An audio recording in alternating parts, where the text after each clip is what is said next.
தரணி வாழ் தமிழர்களின் இதய ஒலி தமிழன் 24.com. செம்மணியில் நேற்றைய தினம் அகழ்ந்தெடுக்கப்பட்ட கைக்குழந்தைகளின் 80 தொகுதிகள். மட்டக்களப்பில் துயரம், நீரில் மூழ்கி உயிரிழந்த 2 ஆண்களின் சடலங்கள் மீட்பு. நாட்டில் தொடரவுள்ள மழையுடனான வானிலை, மக்களுக்கு வெளியாகியுள்ள எச்சரிக்கை. நாடாளுமன்றில் மலைய மக்களுக்காக அர்ச்சுனா எம்பி ஆதங்கம்.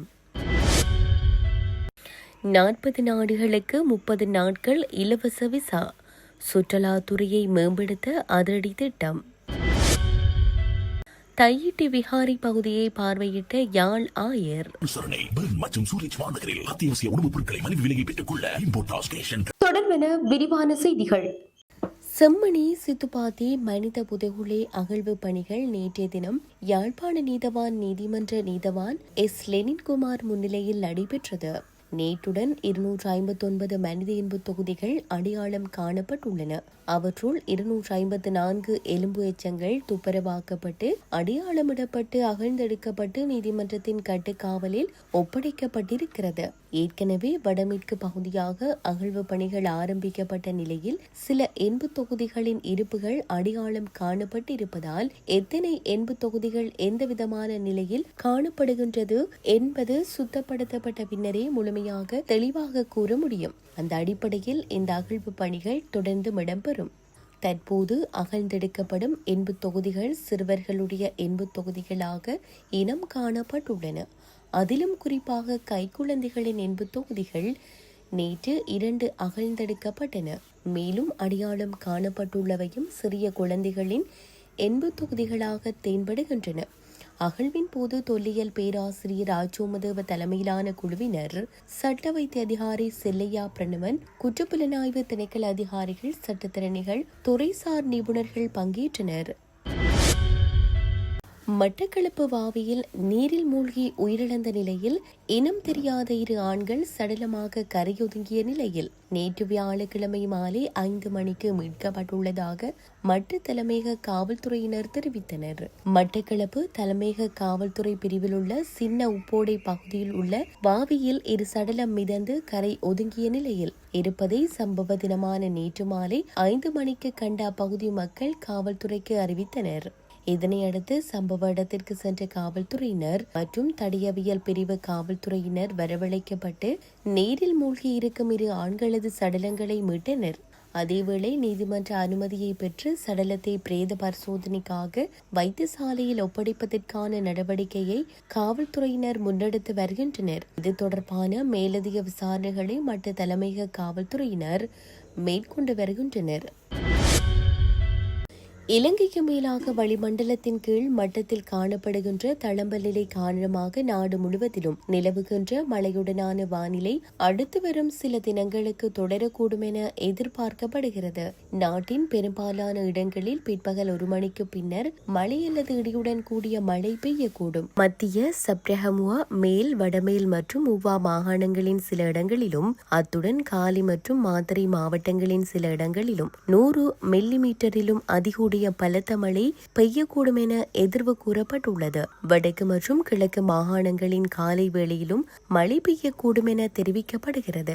இதேவேளை வடக்கு கிழக்கு, வடமத்திய, வடமேல் மற்றும் சப்ரஹமுவா மாகாணங்களின் சில இடங்களிலும் அத்துடன் ஹம்பாந்தோட்டை மற்றும் மொனராகலை மாவட்டங்களிலும் இன்று பகல் வேளையில் அதிகரித்த வெப்பநிலை உணரக்கூடும் என கூறப்படுகிறது. இந்த நிலையில் பலத்த காற்றும் மின்னல் தாக்கங்களும் ஏற்படக்கூடிய சந்தர்ப்பங்களில் பொதுமக்கள் அவதானத்துடன் செயற்படுமாறு கேட்டுக் கொள்ளப்படுகின்றனர்.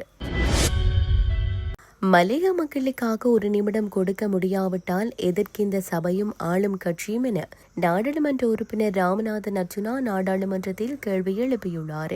நாடாளுமன்றத்தில் நேற்று உரையாற்றிய போதே அவர் இந்த கேள்வியை முன்வைத்துள்ளார். மலையகத்தில் பெருந்தோட்ட தொழிலாளர்கள் மீது தாக்குதல் நடத்தப்பட்ட விடயம் தொடர்பில் நாடாளுமன்ற உறுப்பினர் ஜீவன் தொண்டமான் பேசுவதற்கு 1 நிமிடம் வழங்கப்படவில்லை. அந்த வகையில் மலையக மக்களுக்காக 1 நிமிடத்தை ஏனும் ஒதுக்க முடியாவிட்டால் இந்த சபையும் ஆளும் கட்சியும் எதற்கென அவர் கேள்வி எழுப்பினார். தொடர்ந்து உரையாற்றிய நாடாளுமன்ற உறுப்பினர் ஜீவன் தொண்டமான் கடந்த 3 நாட்களுக்கு முன்னரே இவ்வாறான தாக்குதல்களை தடுப்பதாக பாதுகாப்பு தரப்பு உறுதியளித்திருந்த போதிலும் அவை தொடர்ந்து நடைபெற்று வருவதை சுட்டிக்காட்டினார். குறிப்பாக கடந்த 48 மணி நேரத்திற்குள் மேலும் 2 தாக்கப்பட்டுள்ளதாக ஜீவன் தொண்டமான் சபையில் தெரிவித்தார்.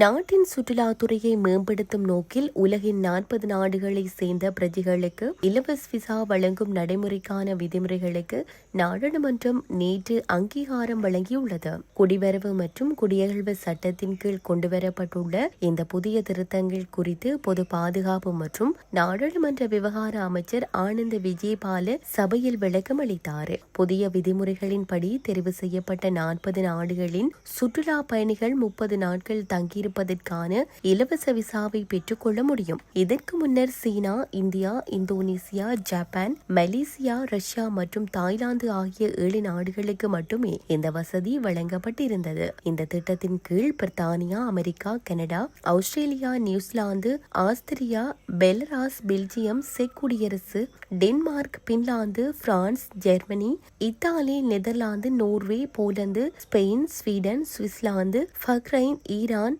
இஸ்ரேல், கசகஸ்தான், குவைத், நேபாளம், Oman, Pakistan, Qatar, Saudi Arabia, தென்கொரியா, துருக்கி, ஐக்கிய அரபு ராச்சியம், சீனா, India, Indonesia, Japan, Malaysia, Russia மற்றும் தாய்லாந்து ஆகிய நாடுகள் உள்வாங்கப்பட்டுள்ளன. இந்த நாடுகளிலிருந்து வருபவர்களுக்கு விசா கட்டணம் அறவிடப்பட மாட்டாது. இதேவேளை கட்டணம் அறவிடப்பட்டாலும் மின்னணு பயண அங்கீகாரம் பெறுவதுட்பட அனைத்து குடிவரவு நடைமுறைகளையும் சுற்றுலா பயணிகள் கட்டாயம் பின்பற்ற வேண்டும் என தெரிவிக்கப்பட்டுள்ளது. இந்த இலவச விசா திட்டத்தினால் அரசாங்கத்திற்கு சுமார் 75 மில்லியன் அமெரிக்க டாலர் வருமான இழப்பு ஏற்படும் என மதிப்பிடப்பட்டுள்ளது. இருப்பினும் இதன் மூலமாக மேலதிகமாக 2,47,000 சுற்றுலா பயணிகள் நாட்டிற்கு வருகை தருவார்கள் என எதிர்பார்க்கப்படுகிறது. இதன் விளைவாக 317 மில்லியன் அமெரிக்க டாலர் வருமானம் ஈட்டப்படுவதுடன் இறுதியில் நாட்டிற்கு 242 மில்லியன் அமெரிக்க டாலர் தேறிய லாபம் கிடைக்கும் என அமைச்சர் ஆனந்த் விஜயபால சுட்டிக்காட்டினார்.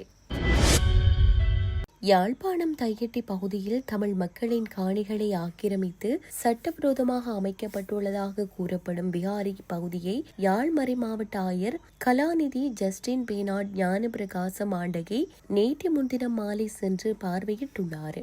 தையட்டியில் பொதுமக்களின் பூர்வீக நிலங்களை ஆக்கிரமித்து இந்த விகாரை அமைக்கப்பட்டுள்ளதாக தெரிவித்து நிலத்தின் உரிமையாளர்கள் நீண்ட காலமாக போராட்டத்தில் ஈடுபட்டு வருகின்றனர். குறித்த விகாரையை அகற்றி தங்களது காணிகளை மீள ஒப்படைக்க வேண்டும் என்பதே இவர்களது பிரதான கோரிக்கையாக உள்ளது.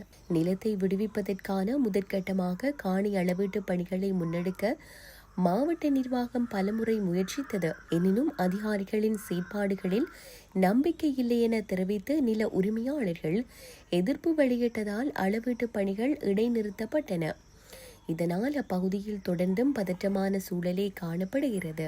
இவ்வாறானதொரு இழுபறி நிலைக்கு மத்தியில் தையட்டி பகுதியில் நேற்று முன்தினம் மாலை விஜயம் செய்த யாழாயர் விகாரை அமைந்துள்ள பகுதி மற்றும் மக்களின் காணிகளை நேரில் சென்று பார்வையிட்டார். மக்களின் நீண்டகால போராட்டம் மற்றும் தற்போதைய கள நிலவரங்கள் குறித்து இதன்போது அவர் கேட்டறிந்தார் என தெரிவிக்கப்படுகின்றது.